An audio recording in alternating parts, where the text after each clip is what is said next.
Hey guys, this is Punisher911 and welcome to the first episode of Critical Classics. In this video series I'll be taking a step back in time to have a look at video games from the 90s.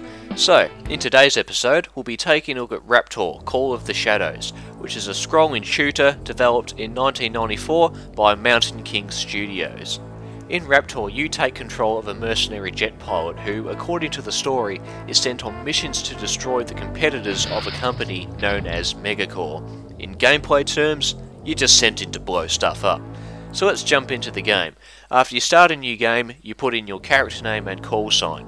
From there, you can either go straight into the missions, or you can visit the supply shop to purchase weapons or shields. So let's jump into a mission. Now there are three sectors you can go to: Bravo Sector, Tango Sector and the Outer Regions.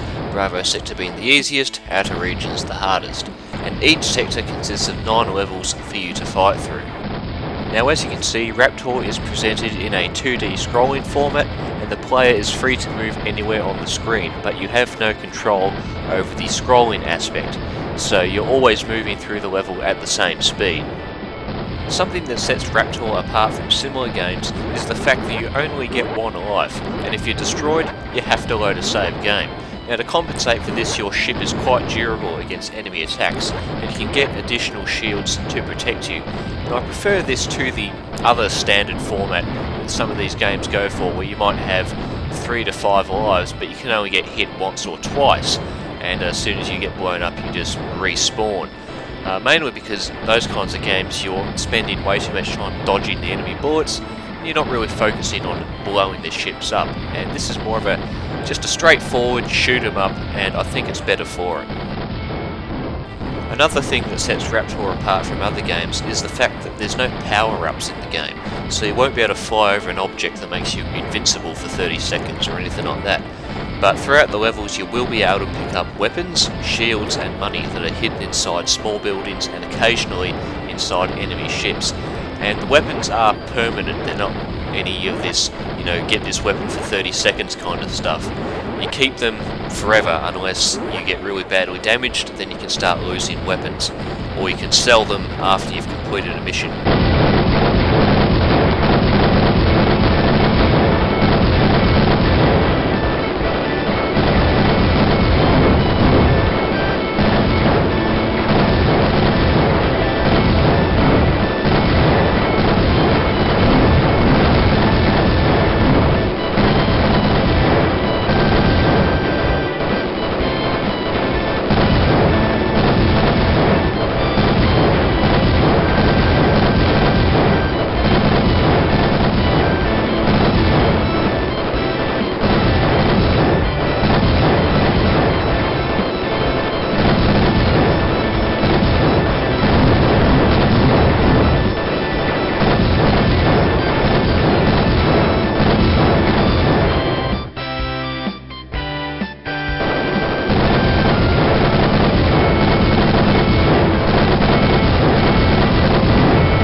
At the end of each wave, there's a boss fight that you have to get through, and the bosses vary in terms of their weapons. Some have a fixed firing arc, which makes it very easy to stay out of their way.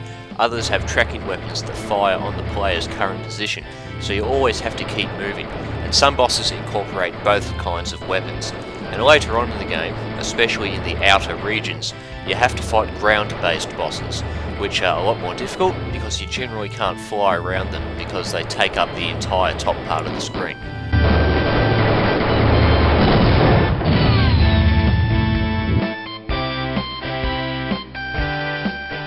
I'm just going to quickly cover the different weapons and items you can get, and then I'll leave Raptor to speak for itself for the rest of the video. There are 3 main categories of items in Raptor: always equipped, selectable and special. Always equipped is pretty self-explanatory. These weapons are always active, and whenever you press the fire button, they'll fire. They're usually pretty weak, but they have a fast rate of fire to compensate for this.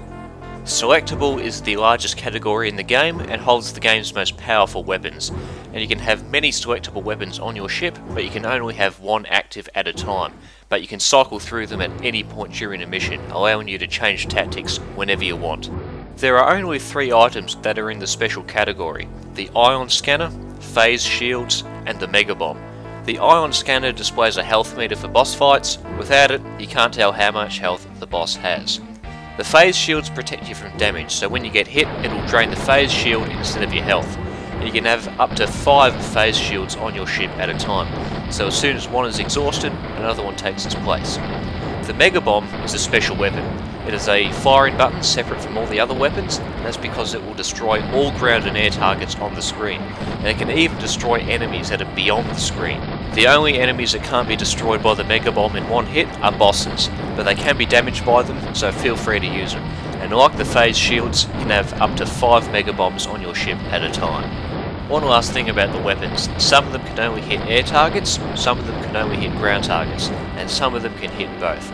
And you've got to pay attention to this aspect later on in the game, especially when you start fighting the ground-based bosses, because if you don't have weapons that can hit ground-based targets, then you're going to find it pretty damn difficult to take out the bosses.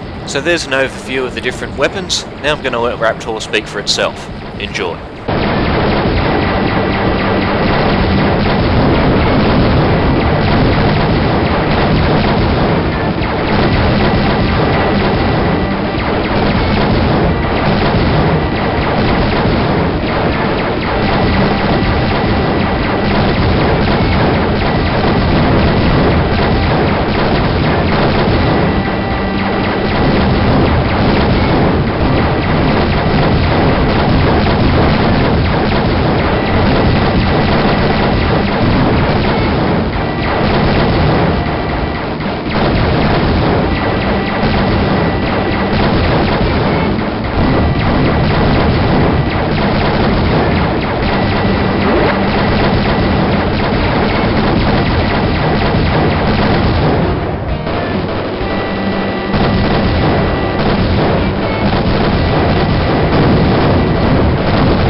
So that's Raptor, Call of the Shadows, and if you want this game, it is available for purchase from the Mountain King Studios website, or you can buy it from Good Old Games. That's where I bought it from. You also don't need to worry about downloading any special programs like DOSBox to run Raptor, and that's thanks to the efforts of the company called DotEmu, or DotEmu, who modified the game to run on modern systems.